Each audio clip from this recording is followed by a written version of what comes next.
nuovamente la...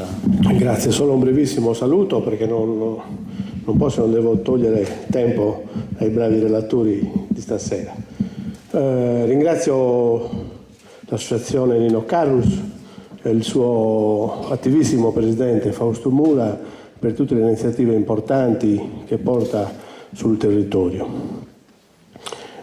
Approfitto di questa occasione per manifestare pubblicamente il mio apprezzamento per la proposta di distretto culturale, non solo come luogo di approfondimento e elaborazione culturale, ma come luogo allargato di elaborazione di strategie tematiche che hanno risvolti positivi, che possono avere risvolti positivi sull'economia e sullo sviluppo del nostro territorio.